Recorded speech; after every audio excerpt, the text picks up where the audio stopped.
नमस्कार। आज की ई लेक्चर में हम बात करेंगे कंपाउंड बार्स या कंपोजिट सेक्शंस के न्यूमेरिकल्स की। तो पिछली क्लास में अपन ने बात किया था कि कंपाउंड बार्स और कंपाउंड सेक्शंस को कैसे सोल्व करते हैं। तो वो स्टैटिकली इंडिटरमिनेट प्रॉब्लम्स होती है, तो अपने को दो इक्वेशन की रिक्वायरमेंट होती है। तो अब देखते हैं कि उन दो इक्वेशन से कैसे न्यूमेरिकल प्रॉब्लम्स को सोल्व करेंगे।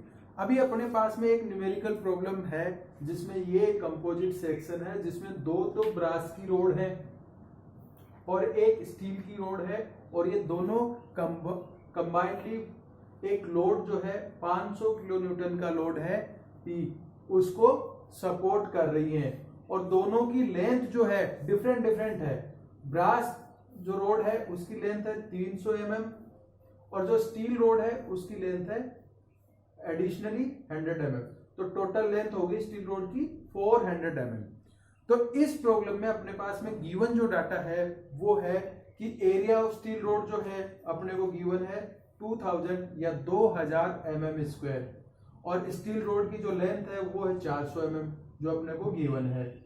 और दूसरा जो है एरिया ऑफ ब्रास रोड्स, ये दो ब्रास की रोड है, तो एक रोड का एरिया है 1200 mm स्क्वायर। तो दो रोड सपोर्ट कर रही है तो दोनों रोड का एरिया कंबाइंड हो जाएगा, तो वो 2 इंटू 1200 2400 mm स्क्वायर हो जाएगा। और उसकी लेंथ कितनी है? लेंथ है 300 mm।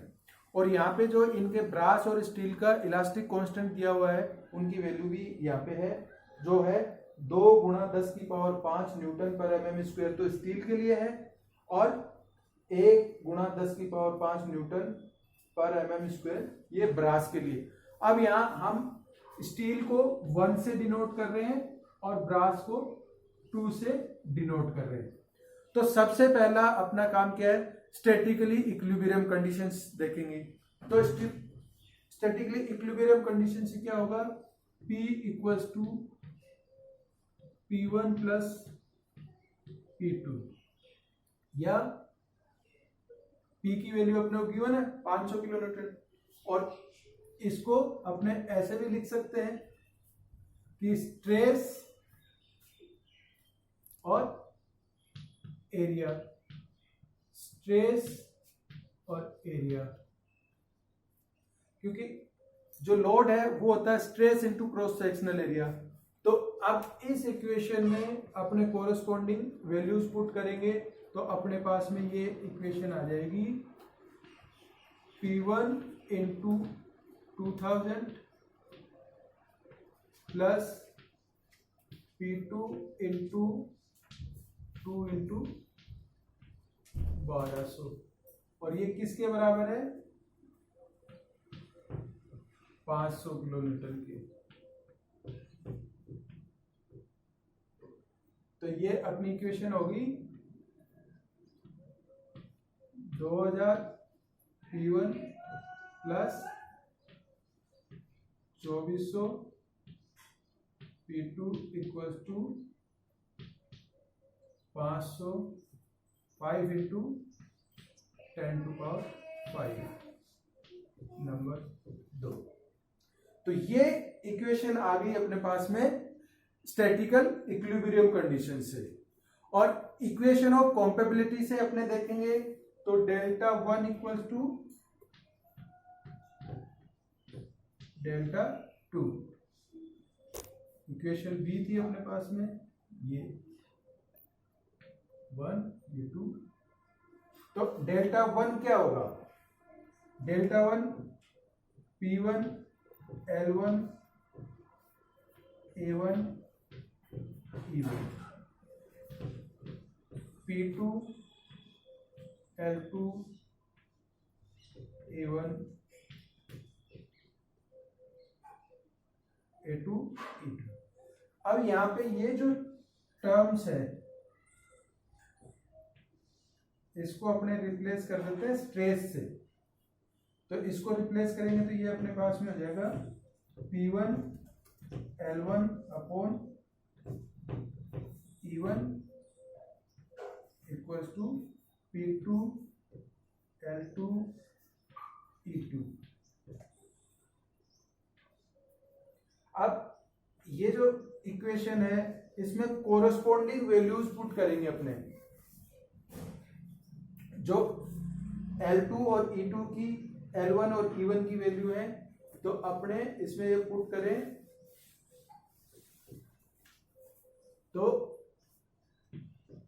P1 इंटू L1 की वैल्यू कितनी है 400 और E1 की वैल्यू कितनी है 2 इंटू 10⁵ इक्वल्स टू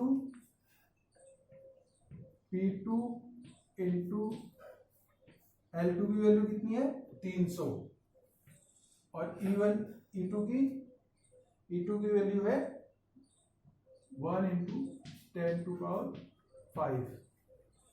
अब इस इक्वेशन को अपने सोल्व करेंगे तो अपने पास में वैल्यू आएगी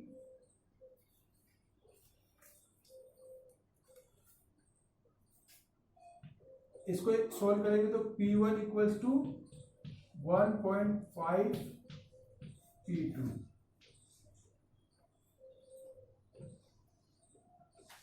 ये तो ये कैलकुलेशन आप अपने कैलकुलेटर में चेक करेंगे और क्रॉस वेरीफाई करेंगे कि ये सही है ना। अभी यहां मैंने कैलकुलेशन किए तो मेरे पास में P1 इक्वल टू 1.5 P2 आया है। आप अपने कैलकुलेटर में इसको क्रॉस चेक कर ले, ठीक है। अब इक्वेशन नंबर 4 से जो वैल्यू आई है उसको अपने इक्वेशन नंबर 2 में पुट करेंगे। इक्वेशन नंबर 2 में P1 की वैल्यू रखेंगे तो अपने पास में क्या आ जाएगा 2000 into 1.5 P2 plus 2400 P2 equals to 5 into 10⁵ तो 3000 और ये 2400 तो 5400 P2 इक्वल्स टू 5 इंटू 10⁵। तो इसको अपने सोल्व करते हैं तो P2 की वैल्यू जो अपने पास में आती है वो आती है 92.59 न्यूटन पर mm²। ये अपने पास में P2 की वैल्यू आ गई और P1 की वैल्यू क्या होगी इक्वेशन नंबर 4 से। तो ये जो इक्वेशन नंबर 5 आई है 5 से वैल्यू 4 में रखेंगे तो आपके पास में P1 इक्वल्स टू 1.5 इंटू 92.59 तो इक्वल्स टू 138.89 न्यूटन पर mm²।